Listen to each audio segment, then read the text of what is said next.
Alors aujourd'hui, j'aimerais faire une vidéo sur continuer sur celle que j'ai postée sur Mélenchon et développer le problème de la gauche et du marxisme. Thème que j'avais commencé à aborder, mais que bon, au bout d'une demi-heure j'étais un peu fatigué, donc j'ai stoppé. Et aujourd'hui, je vais continuer sur cette lancée. Et l'idée, c'est de démontrer ou de montrer que le marxisme et tout ce qui est gauche, classique, et qui aujourd'hui s'exprime avec Mélenchon, avec le phénomène Mélenchon, tout cela n'est pas du tout révolutionnaire et que c'est en fait une façon pour le système. Ce genre d'idéologies sont nées comme une façon de ne pas aborder le problème de façon frontale, le problème de l'industrialisation et le problème de l'aliénation par le travail salarié, et qu'en fait ce sont des réactions qui permettent d'éviter euh, disons, un changement profond. C'est pour ça qu'elles ont connu une certaine popularité, parce qu'elles ont permis justement de rattacher le monde ouvrier, le monde salarié à son destin industriel, et ont permis de renforcer le système industriel. Donc je vais montrer ça en détail.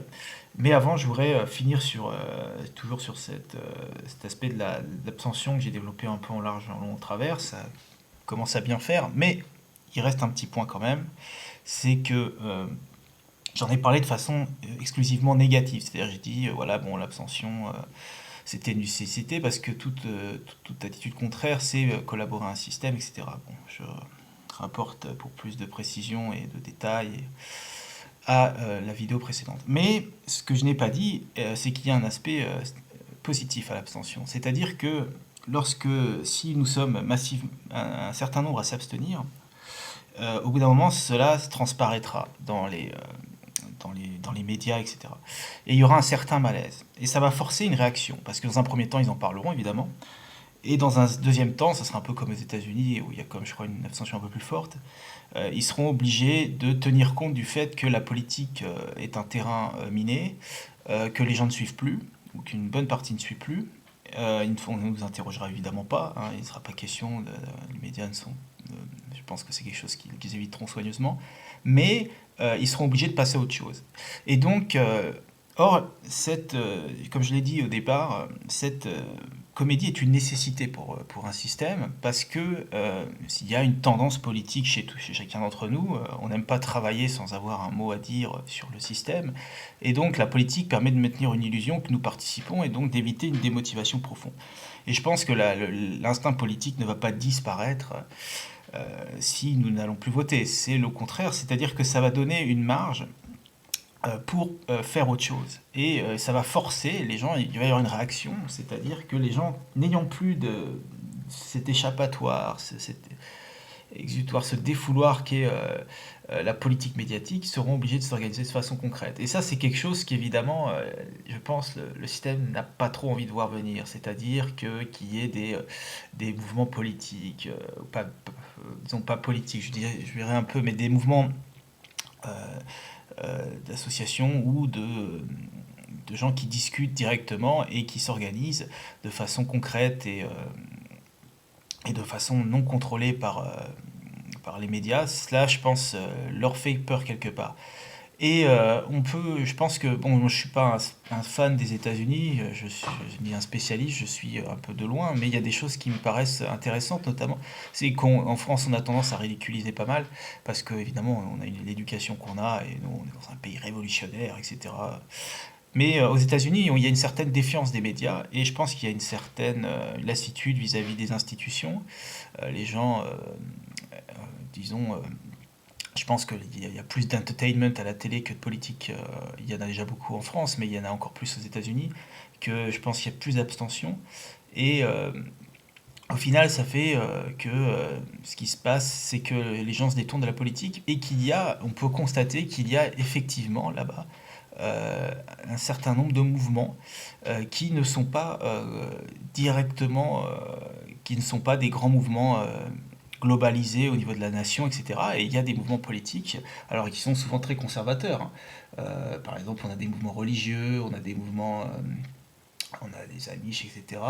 Donc on a tout un ensemble, on a aussi les preppers, on a tous ces gens qui croient à l'effondrement du système, quelle que soit leur couleur politique, etc., etc. On a les communautés noires qui s'organisent à leur façon, etc. Donc on a tout un ensemble de politiques qui se fait différemment euh, qui ne passe pas forcément, disons, qui n'est pas forcément lié à une tribune médiatique.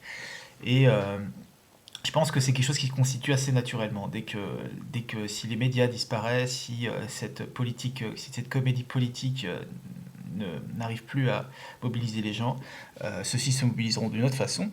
Et c'est exactement ce qu'il faut. C'est-à-dire qu'il faut. Et donc je pense que l'abstention donne un signal et donc c'est quelque chose d'éminemment positif. Donc maintenant je vais revenir sur la gauche et sur le marxisme. Alors, je vais pas faire dans le détail évidemment parce que le marxisme et tout ça c'est un thème très grand. Mais je vais d'abord commencer pour pas faire dans le détail. Je vais commencer par Mélenchon qui est quand même qui fait pas trop dans le détail. Et donc Mélenchon déjà son compte va être vite réglé parce que Mélenchon c'est un salmigondi, c'est un mix de plusieurs valeurs qui sont pas toutes d'ailleurs totalement marxistes, il y a des valeurs assez conservatrices, et c'est ce qu'on appelle ce mix idéologique, ce mix bâtard, c'est le mix républicain, c'est-à-dire il ne s'agit pas pour le républicain, d'ailleurs il y a des républicains on peut très bien être républicain et d'extrême droite, hein, on peut être pour un pouvoir fort absolu, voire non démocratique, la république c'est pas forcément la démocratie, et donc mais Mélenchon est républicain. Et à ce titre, mais en même temps, il récupère des valeurs de gauche révolutionnaire. Et c'est là où il y a une arnaque, c'est-à-dire que la République n'est pas du tout une notion révolutionnaire. Une fois qu'elle est établie, il n'y a plus besoin de révolution. Et au contraire, elle veut que les ouvriers, etc., participent à un système. Donc ce qu'il propose, c'est un contrôle étatique. En ce sens, il n'est pas marxiste complètement, puisque les marxistes se proposent originellement de détricoter progressivement l'État. Donc c'est pas du tout, je pense, la perspective de Mélenchon.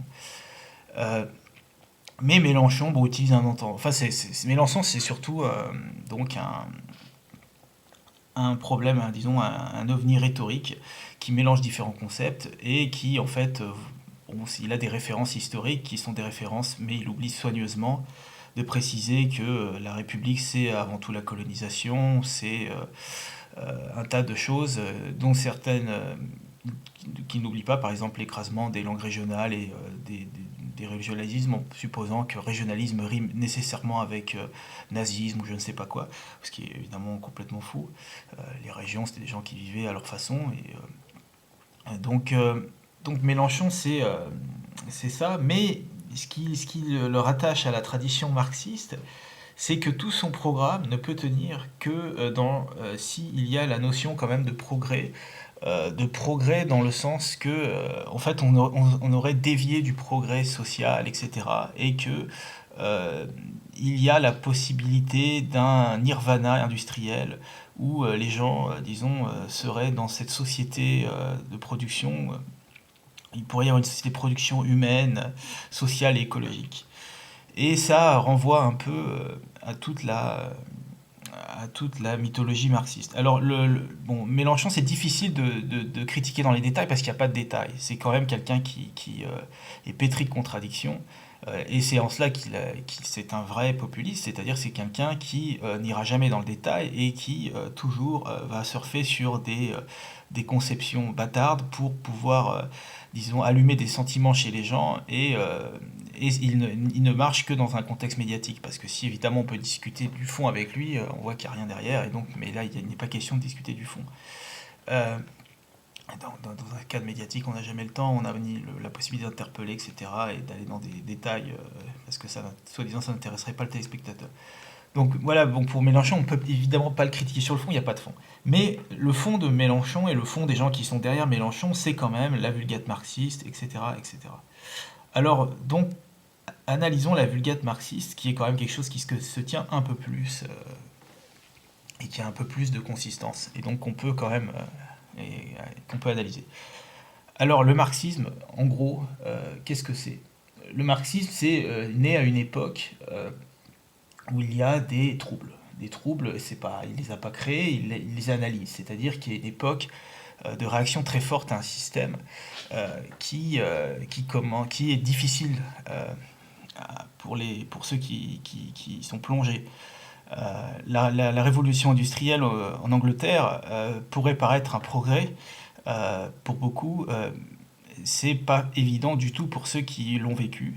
Il semble que quand on lit les romans, les divers romans de l'époque, quand on regarde des comptes rendus historiques, et dont Marx parle entre autres, quand on lit, bon, bah, en France il y a eu Zola, etc., on s'aperçoit que la condition, l'élèvement de la condition, disons, le progrès de la condition humaine lors de l'industrialisation n'est pas si évidente que ça. En fait, si on regarde des comptes rendus historiques, on s'aperçoit que c'est tout le contraire. C'est-à-dire que le passage à l'industrialisation a été, disons, a été l'occasion d'un accroissement de la dureté du travail, de la pénibilité, de la mortalité infantile, etc., etc., et que les conditions de vie se sont largement dégradées dans les noyaux urbains de l'époque, que c'était des conditions insalubres, etc., etc. Euh, donc, c'est pour cela que les ouvriers qui travaillent dans de telles conditions ont commencé, c'était assez pénible, et il y a eu beaucoup de révoltes.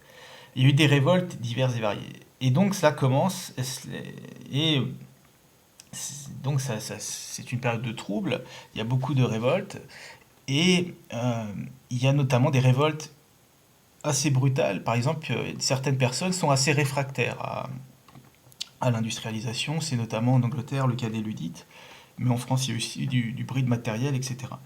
Donc les gens sont plongés dans un système, dans une espèce d'évolution, dans une évolution qu'ils ne maîtrisent pas, et ils constatent que leurs conditions de vie ne s'améliorent pas, mais qu'au contraire il y a quelque chose qui semble les entraîner et auquel ils ne peuvent pas résister, et il y a une certaine montée de la violence, et, il y a alors différentes options.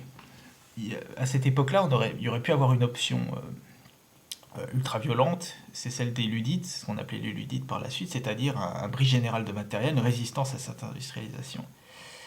Et où il peut y avoir donc une acceptation de ce destin, et en pensant que les choses s'arrangeront par la suite. Et ça, c'est typiquement le marxisme. Alors, ce que dit le marxisme, c'est que il analyse l'histoire, Marx. Euh, et ce qu'il voit dans l'histoire, c'est qu'il y a un progrès. Ça, on peut pas le nier. C'est un progrès. C'est pas un progrès dans le sens que les choses vont mieux. C'est qu'il y a une transformation dans l'histoire. Et ce qu'il voit, c'est que euh, le système de gestion des hommes est de moins en moins brutal. C'est-à-dire il y a une brutalité qui est constante, hein, les manifestations sont réprimées dans le sang, mais disons qu'il y a des différences entre la façon dont la gestion des êtres humains, les rapports entre les êtres humains opèrent, et notamment entre l'esclavage qui était la norme dans l'Antiquité, parce que quand on parle des Romains, il faut comprendre que si les Gaulois, par exemple, Uxelludonum se sont sacrifiés jusqu'au dernier pour lutter contre les Romains, c'est parce que c'était pas parce que ils voulaient refuser les voies romaines et les bains, machin, c'est que bah, ils savaient qu'ils allaient finir esclaves. Donc voilà, donc le rôle de la majorité des gens dans l'Antiquité étaient des esclaves. Donc évidemment, ça, la splendeur de la civilisation romaine pour tous ces gens-là, je pense que ça n'avait pas, ils n'en étaient pas forcément convaincus. Donc voilà, donc à l'époque, il y avait des rapports excessivement brutaux. Et cela continue ensuite par le servage, donc au Moyen Âge, le servage qui a ensuite été aboli et a commencé, ce que remarque Marx, c'est qu'il a commencé à avoir d'autres rapports entre les différentes classes aussi dans le système de production, et qui a commencé à naître une classe qui s'appelle la bourgeoisie, et qu'il y a eu ensuite là, une révolution industrielle qui a été précédée par des grandes révolutions sociales en France et en Angleterre, puis plus tard aux États-Unis, non avant aux États-Unis, mais plus tard en France, et que ces révolutions en général, les systèmes politiques ont changé partout en Europe, à cette époque-là. Et ce qu'il constate avec justesse, c'est que la transformation des sociétés et des rapports de pouvoir est bien liée à la transformation d'un mode de production. Et donc ce qu'il constate, c'est que l'arrivée de l'industrie a rendu obsolètes des rapports sociaux qui autrefois étaient excessivement directifs, bien que il a sa description des rapports du servage. Il faudrait voir, il y avait évidemment des choses assez horribles, mais bon, on n'était pas dans le quotidien des paysans de l'époque, on n'avait pas des films, donc c'est difficile en fait de savoir quel était partout les rapports. Donc, pour comparer par exemple les conditions de vie à telle ou telle époque. Mais il est clair qu'il y avait par exemple ce qui était légal de faire au servage, et ensuite ça a radicalement changé. Donc c'est ce que constate Marx avec justesse, et, euh, et donc c'est une analyse qu'il appelle une analyse scientifique, c'est-à-dire qu'il analyse les rapports de classe, et il voit bien que en fait tout ce qui détermine ces rapports de classe, c'est non pas quelque chose de moral ou quoi que ce soit, c'est un principe d'efficacité, et un pur principe darwinien, c'est-à-dire que ce qui est efficace survit, et ce qui ne l'est pas tend à devenir minoritaire, par exemple le servage, puis à disparaître progressivement. Et donc voilà, c'est donc son analyse scientifique qui tient évidemment la route. Mais à partir de là, qu'est-ce qu'on en fait? Alors bon, on pourrait dire très bien, voilà, on arrive à l'industrialisation et on s'arrête là, puisque là, ce qu'on a fait, c'est analyser le passé. Mais Marx va plus loin, évidemment, et c'est là qu'il a connu du succès. C'est pas en tant que disons, qu'obscur exégète de la société industrielle, c'est parce qu'il l'a proposé, disons, en s'appuyant sur son travail, il a proposé une direction future. Et la direction future, c'est ce qu'il appelait une révolution prolétarienne, et c'est donc la révolution marxiste. Alors pourquoi marxiste? Parce que on va analyser, on va montrer que c'est pas tout à fait la révolution en tant que telle, et que en fait la révolution c'est un concept un peu bateau, enfin un peu bâtard et donc qui mérite d'être critiqué. Alors, alors que pense Marx concernant le futur? Donc Marx dit voilà, la société industrielle continuera à évoluer, et il pense qu'il y aura un progrès de cette société qui sera quasiment automatique, c'est-à-dire qu'on est sur une lancée, et que bah, de paysans on va passer à ouvriers, et que demain bah, même le mode de production tel qu'il est, c'est-à-dire que c'est un mode de production de plus en plus mécanisé, va rendre obsolète un tas de tâches, disons, qui sont assez pénibles et qui rendent euh, ou qui abrutissent les ouvriers. Et en fait, petit à petit, on va changer de système à nouveau, et donc la bourgeoisie capitaliste va à elle-même être mise en danger, puisque de plus en plus d'ouvriers seront au chômage, etc. Alors d'une part, ça a un effet négatif, c'est ce qu'il analyse, c'est la pression sur les ouvriers, c'est-à-dire qu'il y a toute une force de réserve qui fait baisser les salaires, etc. Ce qu'on voit aujourd'hui avec les chômeurs, avec les clandestins, etc. Mais ce qu'il dit, c'est que sur le long terme, c'est pas ça l'élément moteur. L'élément moteur, c'est que le système ne sera plus efficace avec la gestion des grands bourgeois, et que que le système, disons que le système industriel dans son progrès nécessitera une transformation. Cette transformation s'accompagnera d'une transformation des forces productives de la classe ouvrière, et la disparition progressive de la classe bourgeoise qui sera devenue inutile. Les ouvriers n'auront plus dans ce système de production besoin de patrons, et il y aura plutôt, disons, même si c'est pas exprimé comme ça, mais on peut imaginer en regardant le système actuel, plus d'ingénieurs, moins d'ouvriers, et donc à un moment, bah, l'ingénieur il dira au patron, écoute, t'es gentil, mais t'es plus con que moi, donc dehors. Alors bon, ça c'est une analyse, bon évidemment il l'exprime pas comme ça, euh, et disons il ne détaille pas exactement comment ça se passera, mais il explique en gros, si on regarde dans le passé comment ça s'est passé, on peut faire une conjecture pour le futur et dire que il va y avoir des rapports de classe qui vont se tendre avec l'évolution du système productif, et que, en termes très abstraits, donc les patrons vont être obligés de dégager à un moment donné de l'histoire. Et donc, d'où la révolution prolétarienne, etc. Et voilà. Alors, ce qu'on pourrait croire, Alors donc, c'est pratique comme analyse dans la mesure où il définit en même temps comment va se passer la révolution. Puisque, à un moment donné, X, ce qu'avaient cru les ludites, qui n'étaient que des, euh, des gens irresponsables et idéalistes, que on pourrait se défaire du système de production, et donc le casser et passer à autre chose. Ce que dit Marx, c'est que, évidemment, ça ne se passe pas comme ça, et donc que les ludites et toutes les gauchistes, les méchants, tout ça, ce sont des immatures, dans la mesure où le système de production évolue au rythme où il évolue, et il y aura un moment où tout sera prêt. Et la révolution aura lieu. Et on n'y pourra pas grand-chose, même si les hommes sont acteurs de leur destin, etc. Bon, quand même, il y a des moments opportuns. Et donc, il faut être capable d'analyser l'histoire, etc. Et on est capable, dans ce cas-là, et la révolution interviendra. Donc voilà, en gros, cela explique pourquoi les mouvements sociaux, selon Marx, il en condamne pas mal, parce que, contrairement par exemple aux anarchistes qui pensent que, évidemment, il faut faire tomber la machine étatique et la machine de production par tous les moyens, il faut la saper, et donc que toute révolte étant quelque chose en soi de positif. Marx pense qu'il y a des révoltes contre-productives, que s'il y a des révoltes qui mènent nulle part, d'où sa condamnation par exemple de la Commune à ses débuts. Et donc Marx propose donc une révolution scientifique, c'est-à-dire qu'à un moment donné tout sera mûr et qu'il suffira de tirer juste une balle ou je sais pas, ou de crier très fort et voilà, ça se fera, les patrons seront mis en minorité. D'ailleurs, a priori, même dans son système, ça pourrait se passer, c'est un peu comme les fruits mûrs, ça tombe tout seul. Donc voilà en gros pour la théorie marxiste résumée dans son, disons,